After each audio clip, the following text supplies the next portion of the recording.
Trevor Noah, Stephen Colbert and Seth Meyers put their unique spin on the Manafort indictment news.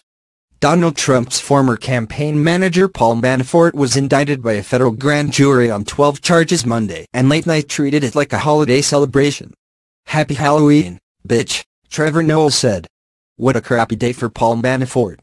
Although at least it happened before Halloween, because now he can change his costume to sexy convict. According to the indictment, Manafort was able to generate millions of dollars by lobbying for a pro-Russia party in Ukraine and laundered the money through offshore accounts. The indictment was unsealed once Manafort was told to turn himself into law enforcement. Some of his charges include conspiracy against the U.S., money laundering, being an unregistered foreign agent, and 7 counts of failing to file financial reports. Colbert knows it's Halloween, but he feels like he is celebrating Christmas since the United States was given the present of Manafort and his associate Rick Gates getting indicted.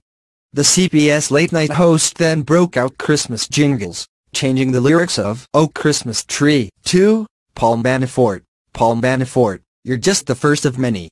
He also turned 12 Days of Christmas into 5 years in jail, and ended with a "Little Drummer Boy" parody, "Shall I sing to the feds? Pum pum pum pum pum." But what Colbert found most interesting was how Trump and his team twisted the inevitable truth into blaming Hillary Clinton. For example, Press Secretary Sarah Huckabee Sanders tried to downplay the news by announcing the indictment has nothing to do with Trump and his campaign, but it does have everything to do with Clinton and Russia. "My God, of course," Colbert said. "Hillary Clinton colluded with Russia to lose the election, but we never say it because we were playing checkers while she was playing three-dimensional lose the election."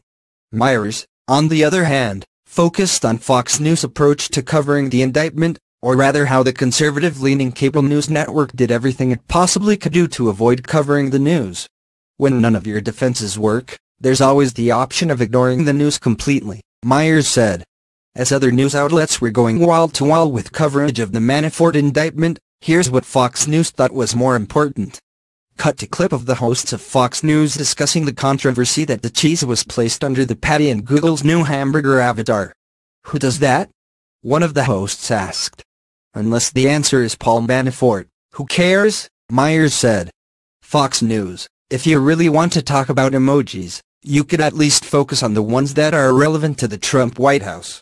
Noah believes Trump got the spookiest Halloween of all since he had to wait for the news of who will be the first person to be indicted. "Happy Halloween, bitch," Noah said.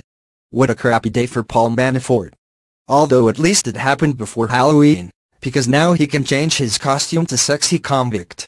Although that is good news, his future is not looking as bright since he is being indicted on 12 charges. After Manafort turned himself in this morning, he pled not guilty to all charges, which means now we could get to see him in court.